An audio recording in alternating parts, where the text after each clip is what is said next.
तो दोस्तों main board IPOs के साथ एसएमई आईपीओज भी बैक टू बैक रिलीज हो रहे हैं। पिछले हफ्ते ही एम्बो एग्रीटेक का आईपीओ क्लोज हुआ है और इस हफ्ते 28 नवंबर से बहेती रिसाइकलिंग इंडस्ट्रीज लिमिटेड का आईपीओ ओपन होने जा रहा है। इसकी जो क्लोजिंग डेट है वो 30 नवंबर है।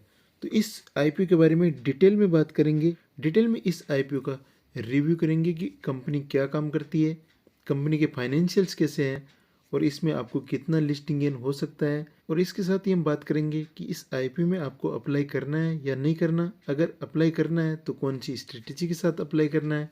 सारी बातें इस वीडियो में हम करने वाले हैं, तो वीडियो को एंड तक देखते रहिए। सबसे पहले कंपनी की बात करें तो कंपनी की शुरुआत हुई थी 1994 में। और ये क्या काम करती है, तो कंपनी काम करती है एल्यूमिनियम रिसाइकलिंग का। एल्यूमिनियम वेस्ट जो भी मेटल स्क्रैप होते हैं उनको प्रोसेस करती है ताकि नया प्रोडक्ट मैन्युफैक्चर किया जा सके। इसके साथ ही ये कंपनी स्क्रैप के ट्रेडिंग में भी लगी हुई है। यहाँ पर ये aluminium scrap, brass scrap, copper scrap और जिंक स्क्रैप की ट्रेडिंग करती है। बहेती रिसाइकलिंग इंडस्ट्रीज की जो मैन्युफैक्चरिंग यूनिट है वो देगाम गांधीनगर गुजरात में है और ये manufacturing unit 12,000 metric ton aluminium scrap को प्रोसेसिंग करने की कैपेसिटी रखती है। इस कंपनी के जो एस्टीम्ड कस्टमर है उनमें है Arcelor Mittal Nippon Steel India, Tata Steel, Minda Corporation, Sigma Electric, Sunflag Iron और स्टील कॉरपोरेशन लिमिटेड। तो इस प्रकार कंपनी की ये एस्टीम्ड कस्टमर्स है। इसके साथ ही कंपनी अपने प्रोडक्ट्स को अराउंड 12 स्टेट और यूनियन टेरिटरीज में सप्लाई करती है और साथ ही ये कंपनी फॉरेन कंट्रीज में भी अपने प्रोडक्ट्स को सप्लाई करती है, जिनमें जापान है, कनाडा है, यूएसए है, चाइना है, हांगकांग है, यूएई है और ताइवान है।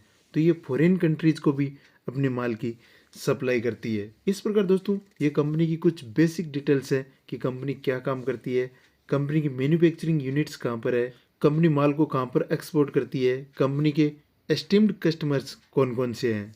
इसके बाद कंपनी की कॉम्पिटिटिव स्ट्रेंथ्स की बात करें तो यहाँ पर जो पूरा का पूरा प्रोसेस होता है वो टेक्नोलॉजी ड्रिवन प्रोसेस है।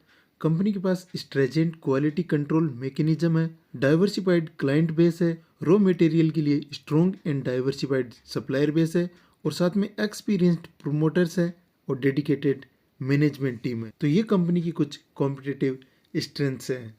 इसके बाद हम आगे बढ़ते हैं और कंपनी के फाइनेंशियल्स देखते हैं कि कंपनी के फाइनेंशियल्स कैसे हैं। तो सबसे पहले अगर हम यहाँ पर टोटल एसेट्स को देखें तो कंपनी की टोटल एसेट्स अच्छी है, यहाँ पर लगातार ग्रोथ भी देखने को मिली है।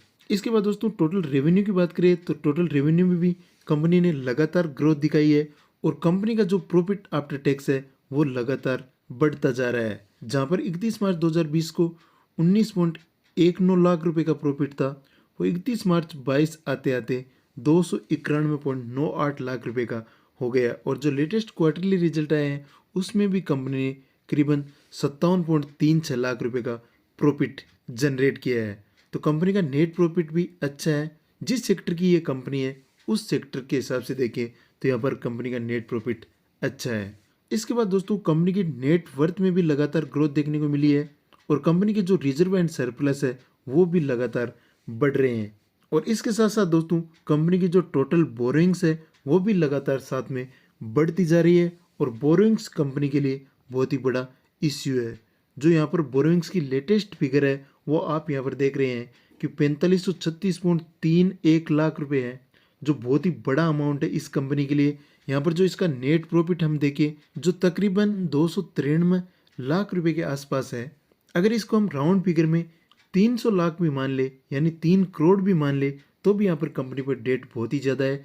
इसके ऑलमोस्ट 50 टाइम से भी ज़्यादा है, यानी जो इसका डेट है वो इसके नेट प्रॉफिट के 15 गुणे से भी ज़्यादा है। तो दोस्तों अगर हर साल भी ये अपना प्रॉफिट का पूरा हिस्सा भी डेट को कवर करने में लगाए तो भी इस कंपनी को डेट को कवर करने में ऑलमोस्ट 15 ईयर लग जाएंगे। तो दोस्तों यहाँ पर कंपनी के लिए डेट बहुत ही बड़ा इश्यू है, बहुत ही ज़्यादा कंपनी ने डेट एक्वायर कर रखा है। दोस्तों कंपनी की टोटल एसेट्स, टोटल रेवेन्यू और नेट प्रॉफिट अच्छा है, लेकिन इस कंपनी पर डेट बहुत ही ज़्यादा है, इसलिए हम इस कंपनी के फाइनेंशियल्स को अच्छा नहीं कह सकते। डेट के हिसाब से देखें तो मैं यहाँ पर कहूँगा कि फाइनेंशियल्स उतने अच्छे नहीं है।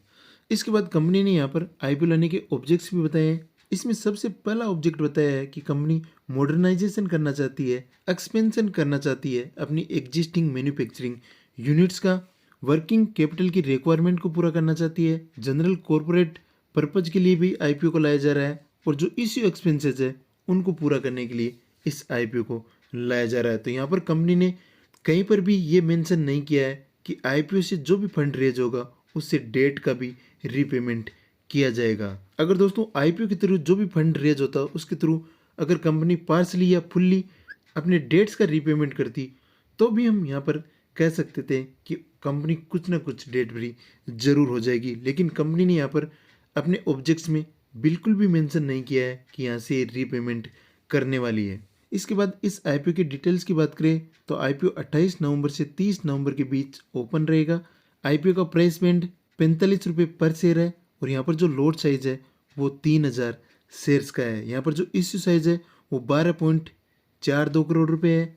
प्रेस इश्यू है पूरा का पूरा 12.42 करोड़ रुपए। आईपीओ की लिस्टिंग एनएसई एसएमई पर होने वाली है और यहाँ पर इस आईपीओ में रिटेलर्स के लिए 50% का कोटा है और इस आईपीओ की जो लीड मैनेजर कंपनी है वो हेम फिनलीज प्राइवेट लिमिटेड है। इसके बाद इस आईपीओ की जो अलॉटमेंट डेट है वो 5 दिसंबर है। रिफंड डेट यहाँ पर 6 दिसंबर है। शेयर्स को क्रेडिट करने की डेट 7 सितंबर है और इस आईपीओ की जो लिस्टिंग डेट है वो 8 दिसंबर 2022 है।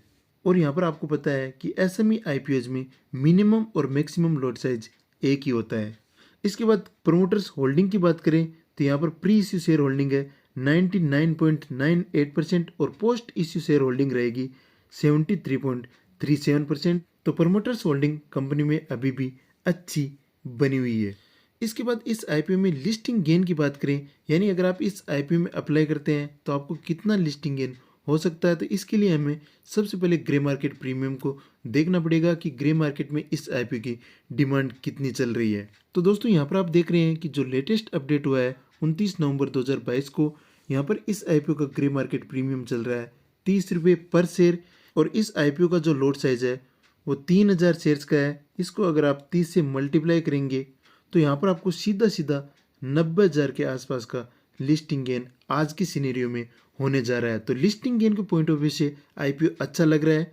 हालांकि दोस्तों इस कंपनी के फाइनेंशियल्स उतने अच्छे नहीं है, कंपनी डेट में डूबी हुई कंपनी लग रही है, फिर भी इस आईपीओ की ग्रे मार्केट में डिमांड अच्छी है। हमें यहाँ पर इस आईपीओ में सिर्फ लिस्टिंग गेन पर फोकस करना है, लॉन्ग टर्म व्यू इस कंपनी में हमें नहीं रखना है। तो यहाँ पर लिस्टिंग गेन के पॉइंट ऑफ व्यू से आईपीओ अच्छा जाने वाला है। करीबन आपको 90,000 का लिस्टिंग गेन आज की सिनेरियो में हो रहा है। इस आईपीओ का जो एस्टिमेटेड लिस्टिंग प्राइस है वो 75 रुपीज़ है और एस्टिमेटेड जो लिस्टिंग गेन है वो 66.67% होने वाला है। तो लिस्टिंग गेन के पॉइंट ऑफ व्यू से आईपीओ बहुत ही शानदार आईपीओ है।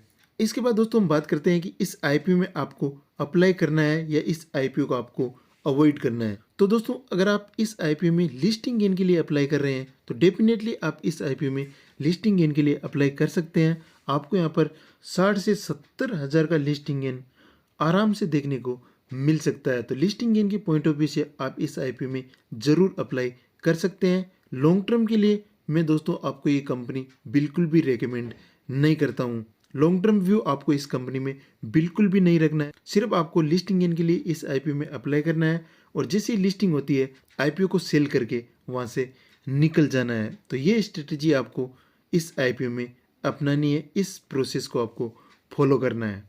दोस्तों इस कंपनी में हमारा लॉन्ग टर्म व्यू बिल्कुल भी नहीं है, इसलिए हम यहाँ पर इस आईपीओ का वैल्यूएशन भी नहीं देख रहे हैं। हम सिर्फ यहाँ पर लिस्टिंग गेन पर फोकस कर रहे हैं, तो सिर्फ आपको यहाँ पर लिस्टिंग गेन पर ही फोकस करना है। इस प्रकार दोस्तों इस वीडियो में इतना ही। अगर आपको ये वीडियो पसंद आए तो वीडियो को लाइक करें, अपने दोस्तों के साथ शेयर करें। इस चैनल को आपने अभी तक सब्सक्राइब नहीं किया है तो इस चैनल को सब्सक्राइब करने के साथ साथ बेल नोटिफिकेशन को ऑन करें ताकि इस प्रकार की वीडियोज़ का नोटिफिकेशन आपको मिलता रहे। चलिए मिलते हैं आपसे अगले वीडियो में, तब तक के लिए जय हिंद, कीप लर्निंग।